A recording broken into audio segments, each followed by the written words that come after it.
Je vais te présenter la meilleure stratégie pour devenir riche avec le game dev solo. Je vais être 100% honnête avec toi et respecter ton temps.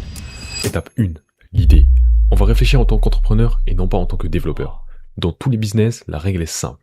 Trouver une idée de produit qui répond à un problème, la développer, la monétiser et faire de la pub aux clients potentiels. En game dev, ça donne trouver une idée de jeu amusante et engageante, car le problème de base, c'est l'ennui. Développer le jeu en priorisant la qualité pour engager et retenir les joueurs, monétiser, et enfin promouvoir ton jeu à une audience de gamers. Sauf qu'un dev pur ne va penser qu'aux deux premières étapes. Il va trouver une idée à fort potentiel, créer un bon jeu, et puis directement le publier. Alors que le marketing et la monétisation sont plus importants que le jeu. C'est ce que j'ai dû apprendre difficilement après 3 échecs à moins de 1000 téléchargements chacun. Donc l'étape 1, c'est de trouver une idée fun, simple à créer et monétisable. Je te recommande les plateformes mobiles iOS et Android et les genres casual, hyper casual et puzzle. Si tu veux de bons résultats rapides, entre guillemets bien sûr. En tout cas, ce sont les plateformes et genres qui ont le meilleur rapport temps de dev, revenu potentiel. Et dans cette chaîne, je vais uniquement me concentrer sur le marché du jeu mobile. Étape 2, le produit. Et c'est là que tu vas devoir dev un jeu de qualité. Ton focus doit être l'engagement et la rétention Day 1 et Day 7 pour commencer. Car plus le joueur reste longtemps dans ton jeu et plus il verra de pubs et sera enclin à acheter des produits qu'on appelle IAP. Je te recommande de beaucoup t'inspirer des gros jeux compétiteurs car dis-toi que tout ce qu'ils font a été testé et approuvé. Donc en faisant ça, tu auras plus de chances de réussir. Après, ça t'empêche pas de modifier le contenu, reskin et améliorer, mais la structure est bonne à prendre.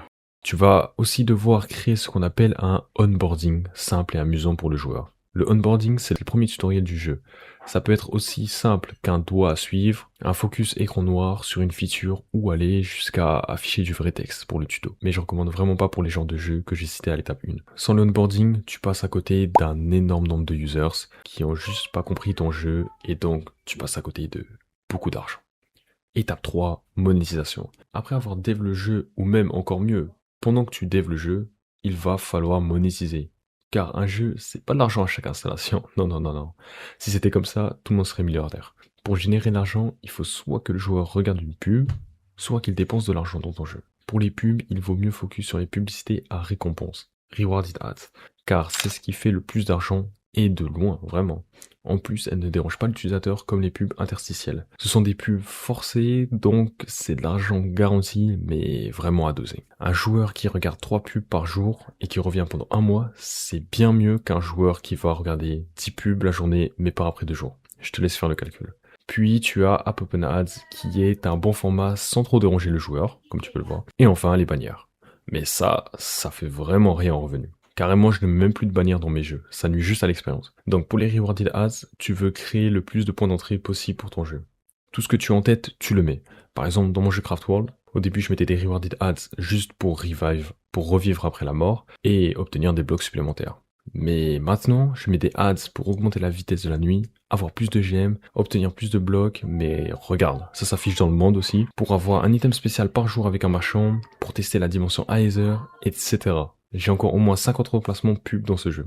Donc vraiment, faut que tu focuses sur ça. Ensuite, les pubs interstitielles. Tu les places minimum chaque 2 minutes 30. Faut pas en abuser, sinon le joueur va partir et ce sera absolument fini. Vraiment, je te conseille de ne pas faire le Mr. Krabs et de laisser le joueur s'attacher au jeu avant d'afficher trop de pubs forcées.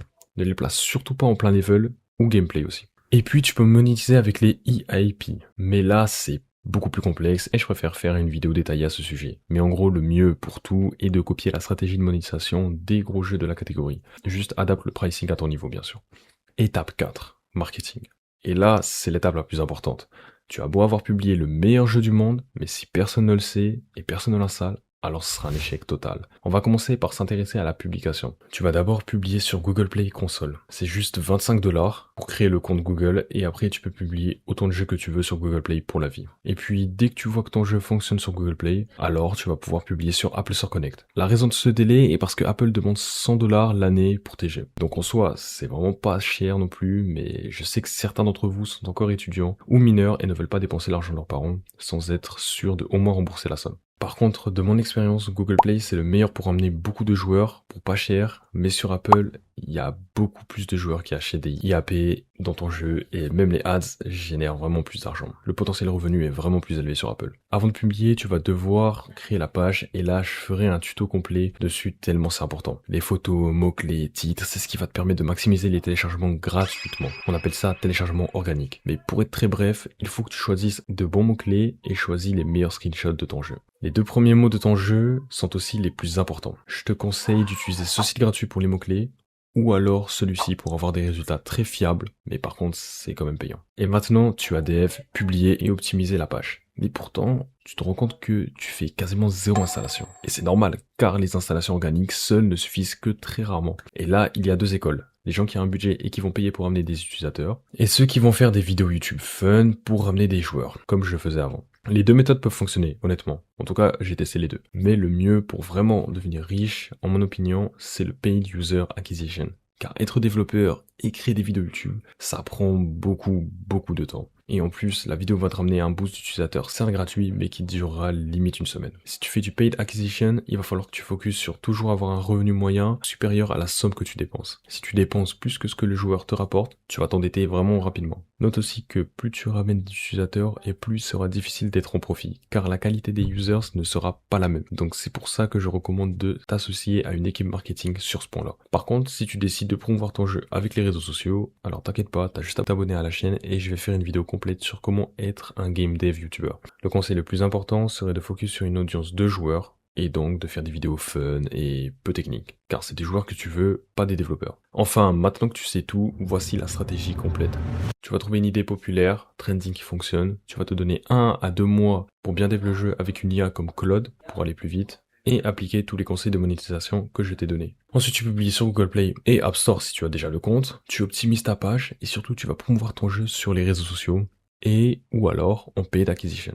Si après 1 mois, tu vois que le jeu a une rétention Day 1 inférieure à 30%, Day 7 inférieure à 10%, et que tu fais 2 fois moins d'argent que tu dépenses, tu tues le jeu rapidement, et tu passes à autre chose. Ça sert à rien de mettre plus de temps et d'efforts sur une idée qui ne marche pas. Si par contre l'idée d'avoir fait tout ça pour rien t'attriste, tu peux toujours vendre le source code du jeu, et donc faire du revenu quand même. Par contre, si jamais tu vois que l'idée fonctionne, publie directement sur Apple. Tu focuses encore plus sur améliorer le jeu et sa rétention et commence à intégrer les IAP pour maximiser les revenus. Puis tu vas créer un autre jeu dans la même catégorie que celui-ci, car tu sais déjà que ça fonctionne. Tu peux même publier des spin-offs de ton jeu, comme l'entreprise King en fait avec Candy Crush Saga, Jelly et Soda. Ça va multiplier tes revenus sans demander trop de travail. Et tu verras que si tu publies assez de jeux et que tu restes actif sur le marketing, tu commenceras à faire de bons revenus passifs avec tes jeux. Le prochain objectif serait d'être repéré par une équipe marketing avec qui tu créeras des jeux et ils s'occuperont du marketing à 100%, sans que tu aies à dépenser 1 euro. Une bonne équipe marketing va pouvoir te ramener des millions d'utilisateurs et toi, tu auras juste à dev. Par contre, souvent ils vont prendre 50% des revenus avec toi, mais franchement, ça vaut le coup car tu n'as pas d'argent à perdre et pas beaucoup à faire. Voilà donc le meilleur plan pour devenir riche avec le game dev en 2026. Le succès ne viendra pas du jour au lendemain, certes, mais le potentiel est réellement là.